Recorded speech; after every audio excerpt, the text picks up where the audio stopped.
好，咁為咗真係要個實際計算啦，咁我用另一個角度啦嚇，咁就所謂 so-called special angles 啦。譬如我想問 sin 120度係幾多？當然你可以撳 Delta 啦。咁而家咧就根據定義係其實講緊啲乜嘢咧？就喺一個咁嘅圖像上面啦。咁沿住正 x-axis 方向咧，逆時針量度120度，即係類似呢度啦，120度。所謂揾出嗰個 P 點啦。咁量到120度之後咧，咁去到呢個位咧，將 O 同埋呢個位咧咁樣連起，相交於嗰個圓周上面嗰個 point 就係叫 P 啦。咁所謂 sin 120度咧，其實就即係 y coordinate of P。好啦，咁呢個 P 點嗰個 y 坐標係幾多咧？咁啊可以計唔計到出嚟咧？嗱，咁我哋睇呢個圖像都有幫助嘅。其實要揾 y 嘅P 嘅 y 坐標咧，其實就可以揾咧一個直角三角形啊。咁呢個直角三角形嘅呢一條邊，如果揾到呢條邊垂直邊啦，咁講啦。如果揾到呢條垂直邊幾長咧，咁咪即係揾到 y 坐標噶咯喎。咁呢個點樣揾出嚟咧？嗱，呢個120度，咁所以呢一隻角咧就係180度減120啦，即係60度嘅。咁而呢個 circle 咧係個 unit circle 啦，即係 OP 咧係一個單位咁樣。咁所以咧呢一個 y 咧，呢個即係等於 y 啦，喺個圖像當中嘅 y 啦。咁呢個 y 點樣計出嚟咧？咁就可以用 sin 60度等於 y over 1計出嚟嘅。呢個就係初中嘅知識去得到嘅。咁所以咧就嗰個 y 咧就係等於咧 sin 60度。咁 sin 60度咧即係開方3 over 2嘅。OK， 咁所以咧 sin 120度就即係嗰個 y， 而 y 計到出嚟係開方3 over 2，所以我哋得到呢個關係 sin 120度咧就係開方3 over 2啦。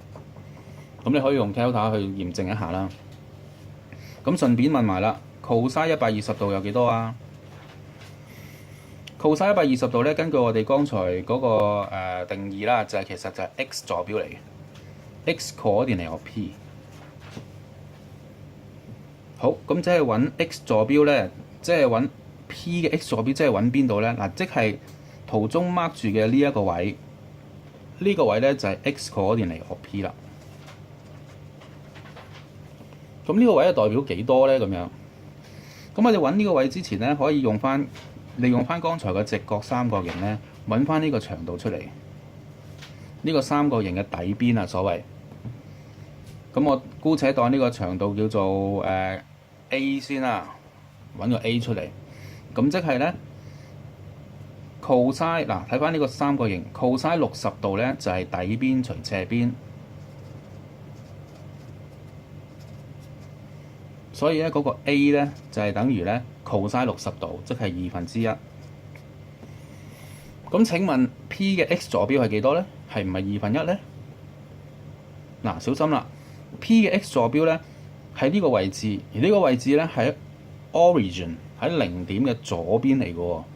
所以佢 mark 住呢個位啊 ，x coordinate of P 咧，呢個位咧係一個負數嚟嘅，一定係就冇可能係1/2嚟。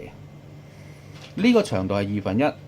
所以 mark 到呢個位嗰個位置係幾多咧？其實代表呢個位置咧 x coordinate of P 咧應該係-1/2先啱，因為喺零點嘅左手邊呢個數係細過0。咁所以咧P 點嘅 x 坐標係-1/2，即係話 cos 120度就係-1/2。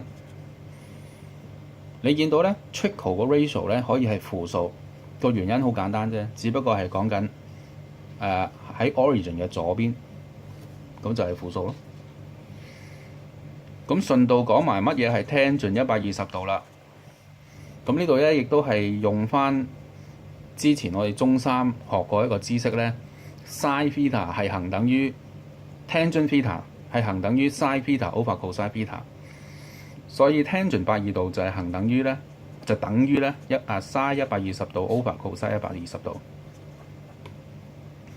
呢個咧就會係等於係 sin 120度頭先求過啦，就係開方根3/2。咁而個分母咧係 cos 120度，cos 120度咧就係-1/2。換言之咧，呢個 tangent 120度咧就係負開方根3。